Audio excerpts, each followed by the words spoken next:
नमस्कार मेरे प्यारे विद्यार्थियों। तो आज मैं लेकर आया हूँ कार्यपत्रक 93 और 94 जिसका संपूर्ण सोल्व आज अपन देखने वाले हैं। तो आप लोगों को वीडियो सिर्फ देखना ही नहीं है, चैनल को जल्दी से सब्सक्राइब भी कर लेना है। ओके, आइए सबसे पहले दक्षता पढ़ लेते हैं कि गद्यांश पद्यांश को पढ़कर समझ के साथ उत्तर दे पाना। तो निम्नलिखित कहानी को पढ़कर दिए गए प्रश्नों के उत्तर लिखिए। तो तेनालीराम की चतुराई के बारे में अनेक कहानियां प्रसिद्ध है। कहा जाता है कि एक बार राजा कृष्णदेव राय किसी कारण तेनालीराम से नाराज हो गए तो उन्होंने तेनालीराम को दरबार में बुलाया और क्रोध भरे स्वर में कहा, तेनालीराम तुम दरबार से चले जाओ और अब मुझे अपना मुंह नहीं दिखाना। अगले ही दिन तेनालीराम दरबार में उपस्थित हुए, लेकिन उनका मुंह नकली चेहरा से ढका हुआ था।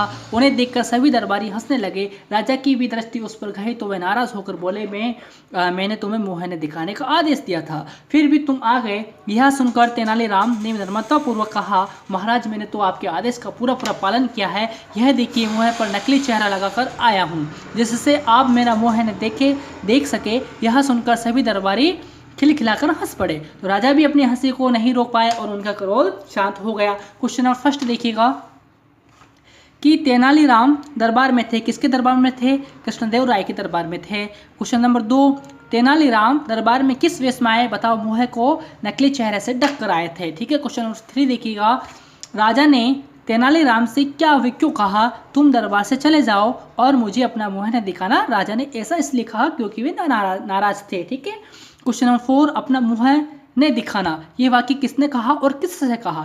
तो यह वाक्य कृष्णदेव राय ने तेनालीराम से कहा। ठीक है। क्वेश्चन नंबर 5 देखिएगा। क्वेश्चन नंबर 5, दी गए शब्दों के अर्थ लिखिए। बताओ, चतुर का अर्थ क्या होता है? चालाक होता है। दृष्टि का अर्थ क्या होता है? नजर या निगाह। क्रोध का अर्थ क्या होता है? गुस्सा। नाराज का अर्थ क्या होता है? रुष्ट होता है। आदेश का अर्थ क्या होता है? आज्ञा या हुक्म होता है। नम्र का अर्थ क्या होता है? सरल होता है। ठीक है। अब देखिएगा कार्यपत्रक 94, कार्यपत्रक 94 देखिएगा कि गद्यांश और पद्यांश को पढ़कर समझ के साथ उत्तर दे पाना। नीचे लिखे गद्यांश को पढ़कर दिए गए प्रश्न के उत्तर दीजिए। आए गद्यांश को पढ़ लेते हैं।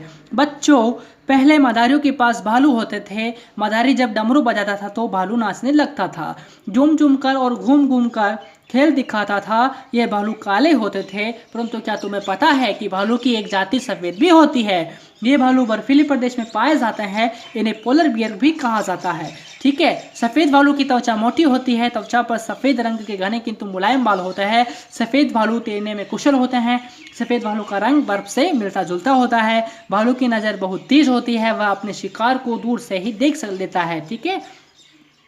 वे अपने शिकार को दूर से ही देख लेता है। सील मछली भालू का प्रिय भोजन है। सील मछली सांस लेने तथा आराम करने के लिए जब समुद्र किनारे आती है तो भालू उसे अपना शिकार बना लेते हैं। तो भालू सोने और खाने के शौकीन होते हैं। ग्लोबल वार्मिंग की वजह से इनकी संख्या कम होती जा रही है। प्रश्न 1 देखिएगा, भालू का प्रिय भोजन है? बताओ, सील मछली। सफ़ेद भालू की त्वचा होती है, मोटी होती है। सफ़ेद रंग के भालू कहाँ पाए जाते हैं और इन्हें दूसरे नाम से किस नाम से जाना जाता है? तो ये भालू बर्फीले प्रदेश में पाए जाते हैं। इन्हें पोलर बियर के नाम से भी जाना जाता है। भालू तैरने में कुशल होते हैं। क्वेश्चन नंबर 5, भालू सोने और खाने के शौकीन होते हैं। किस कारण से भालू की संख्या कम होती जा रही है? तो ग्लोबल वार्मिंग की वजह से इनकी संख्या कम होती जा रही है। क्वेश्चन नंबर 7 देखिएगा।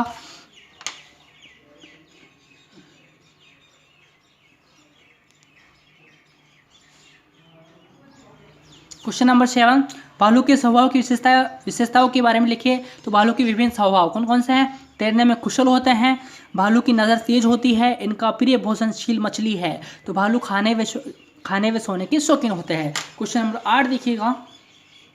क्वेश्चन नंबर 8, काले भालू और पोलर बियर में क्या अंतर है? तो काले भालू और पोलर बियर में अंतर, काले भालू सामान्य जंगलों में पाए जाते हैं, लेकिन जो पोलर बियर है ये पोलर बियर बर्फीले प्रदेशों में पाए जाते हैं। यह था आपका कार्यपत्रक 94। वीडियो जरूर पसंद आया होगा। तो आप लाइक नहीं करते हो तो फटाफट से वीडियो को लाइक भी करना है।